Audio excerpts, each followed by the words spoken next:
Hi there, Bowlington here once again with another commentary for the League of Casual Gamers. Today I'm doing some commentary on a game I played with a few of our clan members of our allied clan, Soldiers Never Sleep, or SNS. It would be Goatsblood and Meimanov. I think I said that right.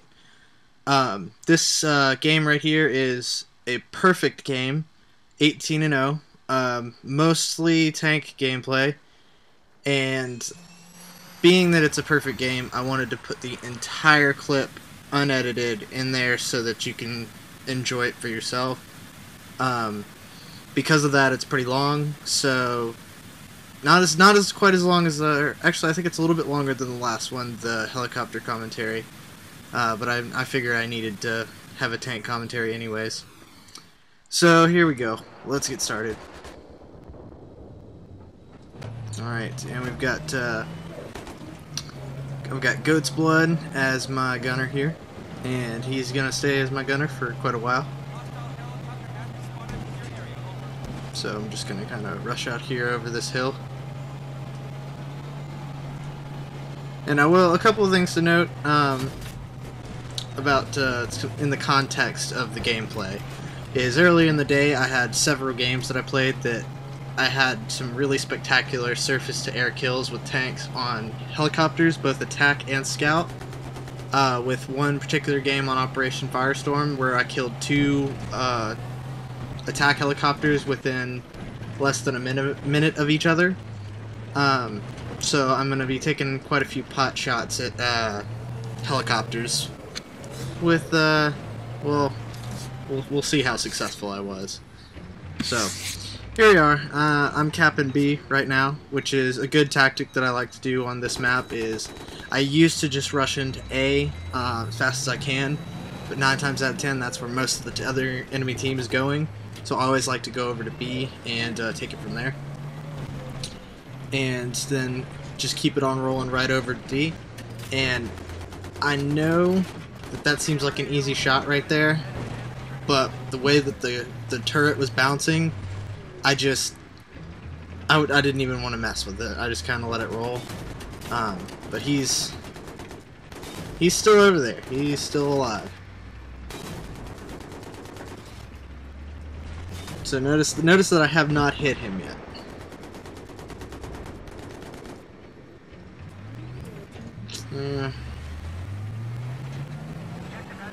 Alright, well, he appears to have left.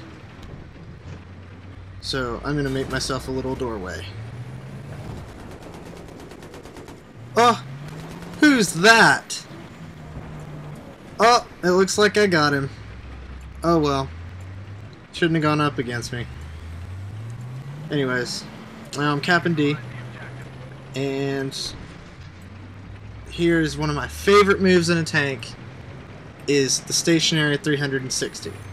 To do this, you hold your right button, or it's your accelerate button. It's R2 or RT if you're playing on an Xbox, which probably not. And then while you're standing still, hold that and then press opposite, either left and right with your stick, and you will spin in a perfect circle right where you're standing, or sitting, I should say. Alright, so I'm headed to A now, and this guy appears to have already taken some damage, so that's why the kill is very easy. And then once I pull in here, if you can't hear it now, but on the comms, I was freaking out because, or it might not be here, but one of these points where I'm taking A, all of a sudden rockets start coming out of nowhere, out of the sky, and I was so convinced that it was an enemy, and then heat of battle, I wasn't checking the radar, and then later on I see the friendly go by, and it's, sure enough, it's a friendly chopper.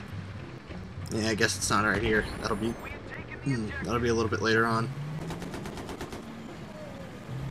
Alright, so A is capped, and one of the things I like to do on this map is patrol this paved road that runs the length, pretty much, I wouldn't even say the length, I'd say the distance between A and D.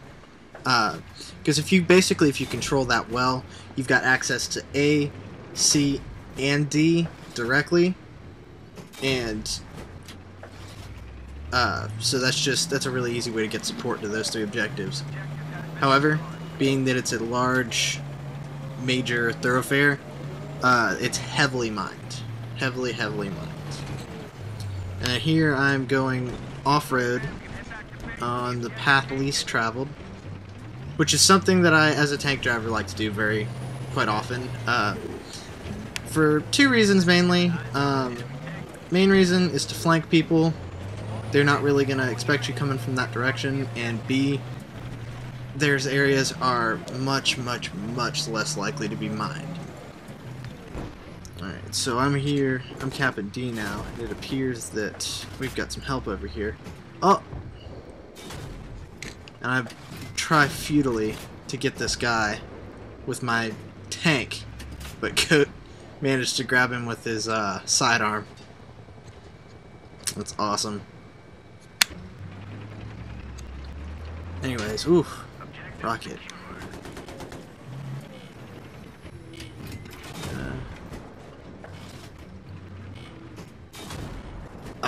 There we go. And this is funny because both of these guys become my nemesis later on in a couple of the later games. And shotguns and just general stupid stuff. Oh, sitting duck. Sitting duck. Oh, I missed the shot here. This is a tactic that I like to use when I'm dealing with tanks, is if you rush them, and this is visible in a couple of my other videos, if you rush them like that, and then try and get around one side, if you stay moving, they're going to try and back up to get a better shot rather than turning and coming after you like they should. And in retrospect, I should have jumped out when there was 13% health, because that just happened. But, Goat's got my back.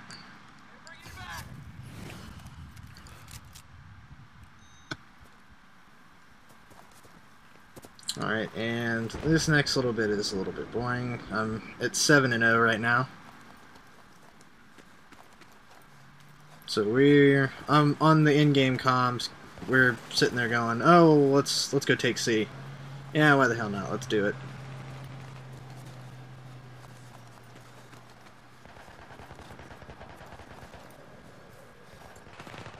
He takes left. And then right here, I make a little discovery. These little sandbags, this little berm right here, I had never knew it existed. Because of the tall grass in front of it, when you run up on it, if you're not paying explicit attention to it, it kind of blends in with the rocks and the grass. So there's just this little secret hiding spot right here with a nice little walk down this cliff on both sides that you can get to and sneak up to all the people at sea, because when you're behind those sandbags you have an awesome view of the entire objective. And we found that out during this game. We got a tank coming up behind us, which he's an idiot and he pops his smoke for some reason. And I miss like a noob right here. And he looks away from me. He doesn't even go after me. But I'm gonna steal his tank.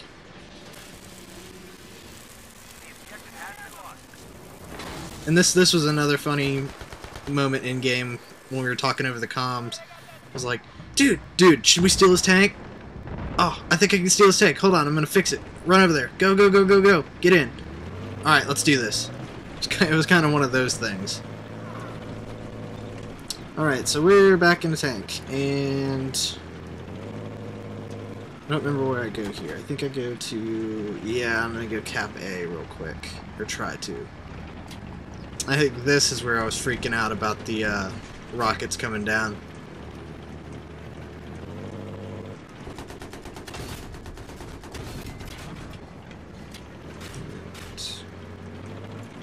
Yeah, it should be right about here. That... I freaked out when that happened, because I was like, oh my god, I'm about to blow up. And then this too, but they're all friendly missiles, so was freaking out for nothing. And then actually after looking at the radar, those are friendly missiles that were meant for an enemy fighter. Oh well. And coming up, there's going to be a couple of places where in-game, when I was playing it, I did not see these people. They were there, though, regardless. And I'm sure some of y'all are going to be watching this and be like, how the hell did he not see them? Well, it's kind of hard when you've got a spike of adrenaline going on and you're just running around destroying people. Plus, I was more focused on my reticle than anything else. Oh, and another little bit of context is we were talking about tank attachments or specifications, and I was making a case for canister shells, because pretty much if I'm in a tank, I roll with canister shells, maintenance, and zoom optics. That's my end-all be-all of tank layouts, or loadouts, I should say. Because then that gives me, I get the range, I get the damage repair, and I can just, I don't know, overall that's just a good thing. And then rolling up into B here, I didn't notice it until now that there's a big little pod, double negative. But there's a pod, there are 3 enemies sitting here, and there's one of the guys that you probably saw in the bottom left. Yep, there he is. And there he is, I got him. Which, honestly, I'm not going to take any credit for having a bunch of skill there. Oh, let go, grab that last guy. I'm not going to take any credit for that random tank shell that finished that guy off, because that was literally, I don't know. I figured he was somewhere near there and that might work, but I guess it did. Alright, so I am 10-0 now. And we're just going to roll over here, and once again, canister shell for the win. I love that thing, because if one of my biggest things I like about the canister shell is that, man, I just get stuck on trees left and right this game. Canister shells, if you're standing, if you're sitting still in a tank and you're zoomed in on somebody and you fire the canister shell, it has very, very, very little spread. It's almost the same size as a tank shell, but it's multiple projectiles, and it's just got a very, very, very tight spread. It doesn't spread out much. However, if you're moving, the faster you're moving in the direction you're moving affects the spread of the canister shell. So that's something to think about when you're using it. So if you can slow down or stop before firing it, you're going to have a much, much, much more accurate shot. And there's been times, which brings me back to my original, the first video I ever posted on the channel, my Terran Highway Domination video. There's just a couple of things illustrated in there with that canister shell, where if you're sitting still and somebody walks up on a building at 100 yards, you can snipe him off that building with the canister shell. There's no problem doing that, aside from just personal aim. And then we got a tank here. Boom. He did not know what hit him. That's one of the things I really don't like about flare, or not flares, that's what they counter. The smoke is because when you pop that and you're getting attacked from one direction, you just, at least I am not able to directly figure out where the enemy fire is coming from and compensate to be able to attack for that. So I don't like smoke. I know it's useful when you're on a map like Operation Firestorm, or even this map where you've got helicopters and everything, and they'll lock onto you. So That's useful there, but I don't use it very much. Ooh. And I missed that guy. That's one of those guys that he was on the right side of the screen for a good while, and I didn't see him until the last second, or else I would have gotten that kill. Ah, well. Alright, so we're back to Cap B because they have not done everything. Oh, forgot to mention that while I was at D, Goatsblood hopped out and jumped in that other tank, so we're basically rolling around with an armada. Or, well, not really an armada. I'd say a...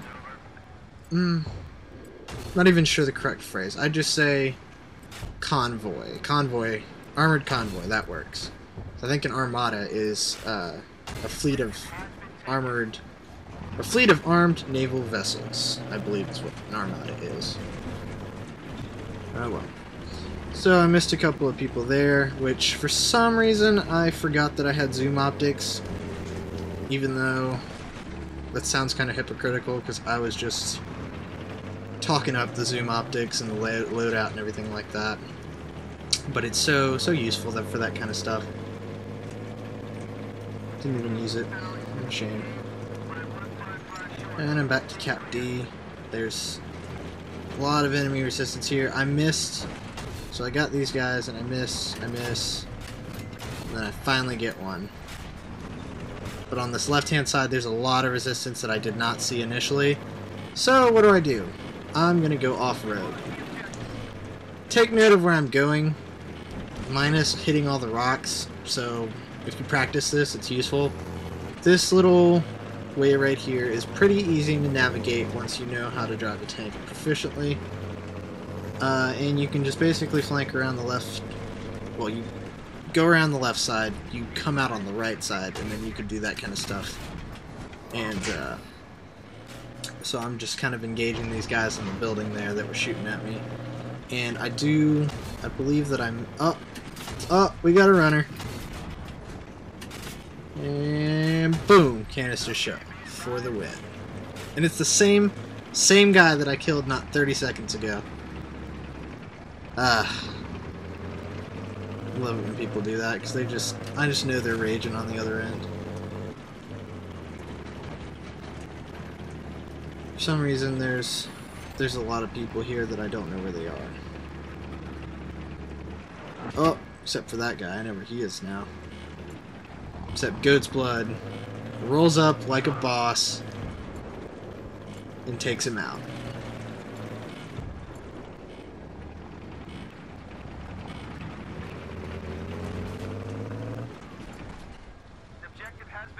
No chance in hell, but I'm going to give it a shot anyways.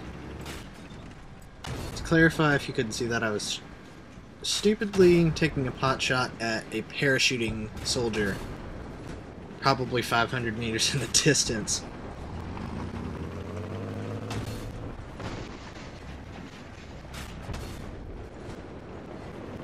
Alright, and then I'm cocky about those because of those early games. So I think this is getting pretty close to the end. Oh, I got another one. Whisper. Yeah, I'm not a fan of you, Whisper. You were... Oh well. And one more. And I'm getting locked onto pretty hardcore right here. So I pulled this nice little slick move out of my hat. And found out that little gap in the wall is the perfect size for a tank to slip through. In addition to my nice little 360 afterwards. But for some reason, the trees in this one just screw me up, and I get stuck on them every time. So as the scoreboard shows, that was my 18-0 perfect tank game. Caspian border. Then we got a couple of shows once again shows some of the SNS guys on there as well. And I put this in there because I was kind of proud of this. 6,700 for the tank, and almost 3,000 points worth of just awards. Boom. Boom.